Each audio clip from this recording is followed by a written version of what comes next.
Mandi amici del TNF, o segna Chiasielis, in via Chiasteus precisamente.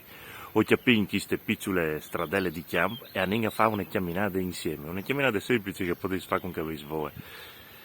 E per strade vi conti una storia che non c'entra niente, o forse sì, le storie di Sant'Antonio di Padua. Anni.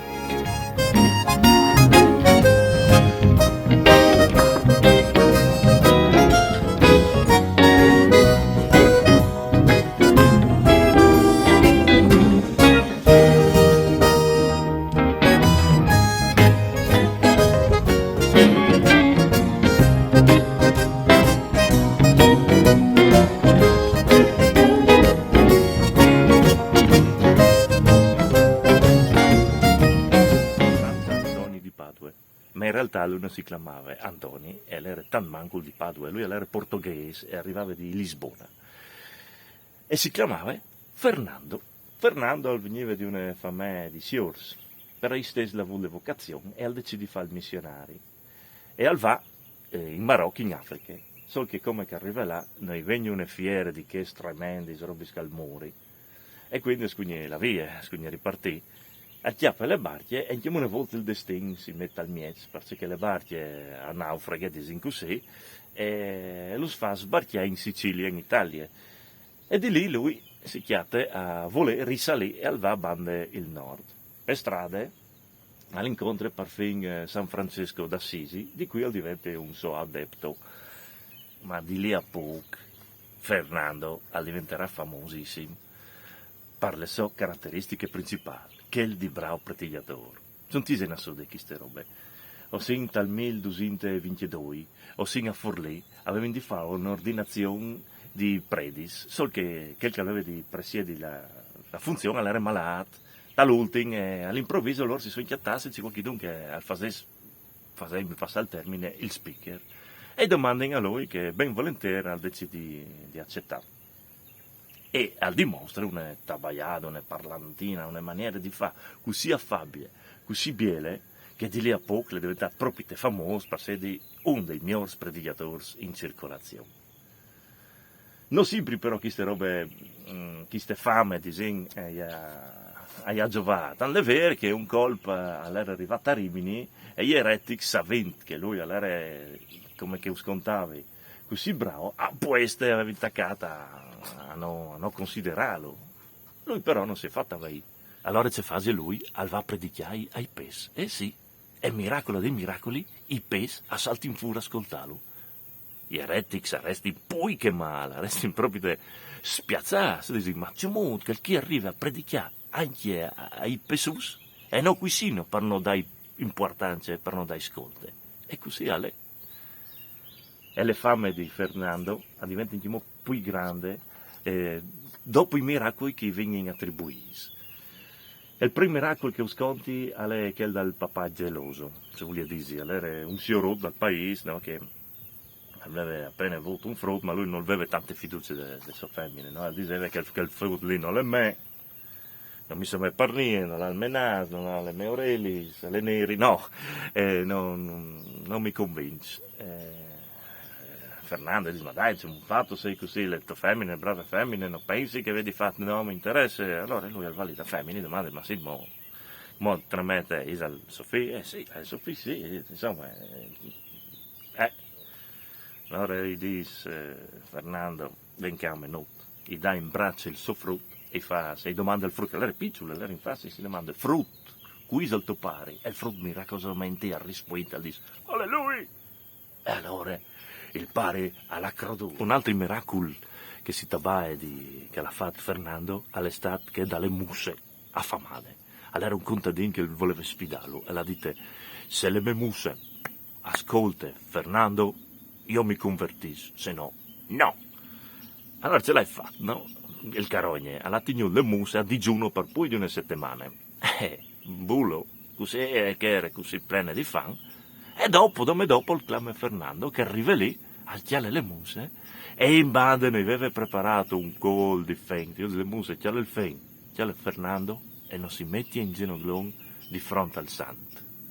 Allora anche che il contadino carogne alla scugnut, rindisi alle evidenze di ciò che stava succedendo. Un altro miracolo è quel dal giovane di Padua, quel che si era tagliato un pito.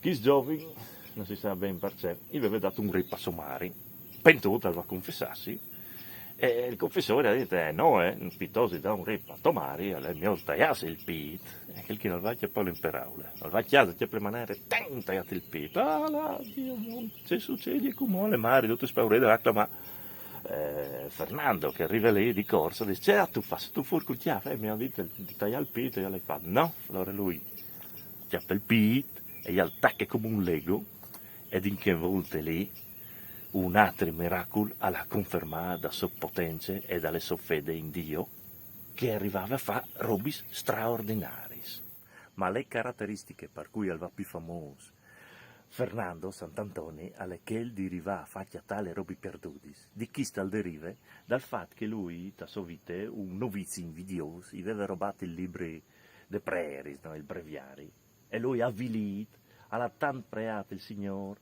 per poter tornare a talo.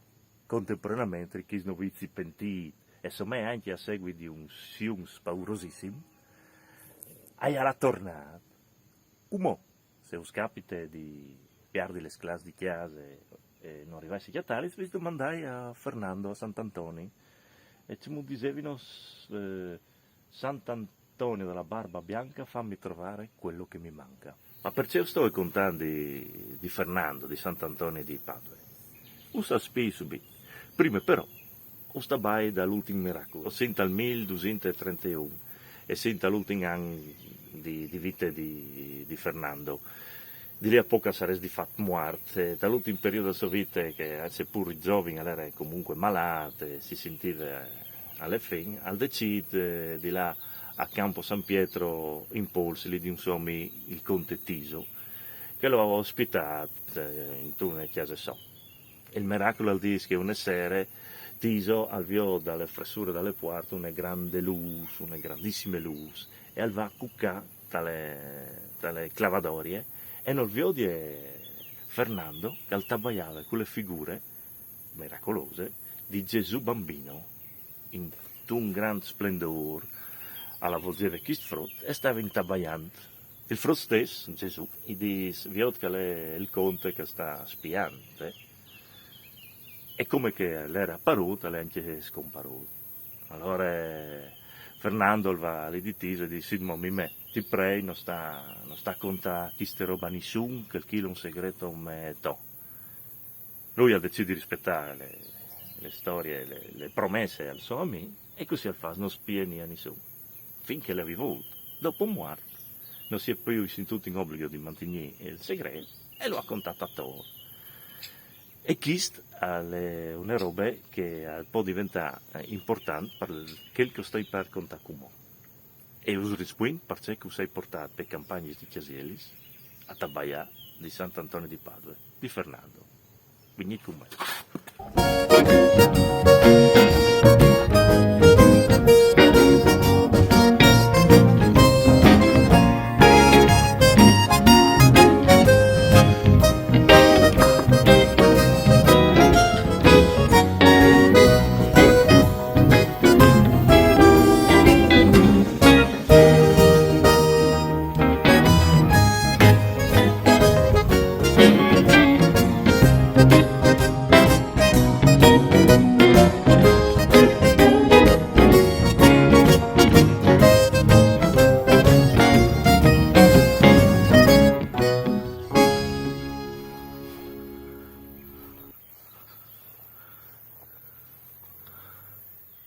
Ecco qui l'altare che si chiama dalle stradelle di Chiam, chi a Chiasielis, con Sant'Antonio di Padova, il riflesso un po' lo fa col bambino Gesù, l'iconografia classica dal santo.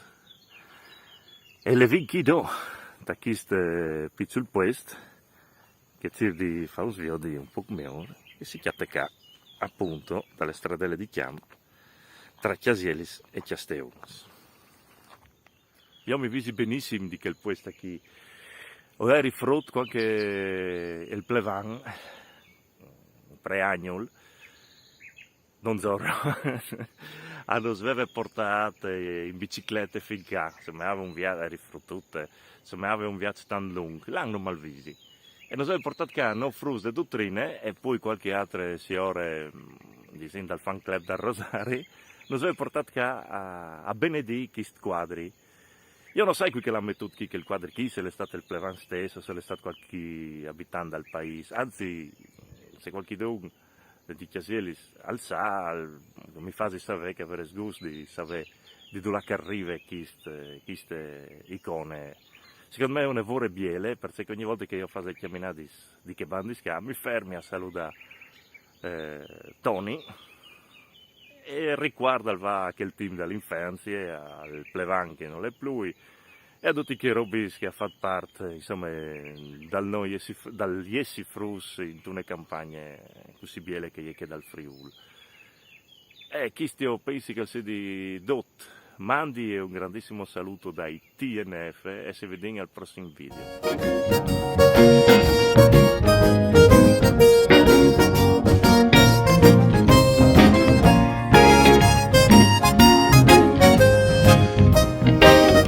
Sant'Antonio di Gratiti, ci picci moschini, mi sta mangiando,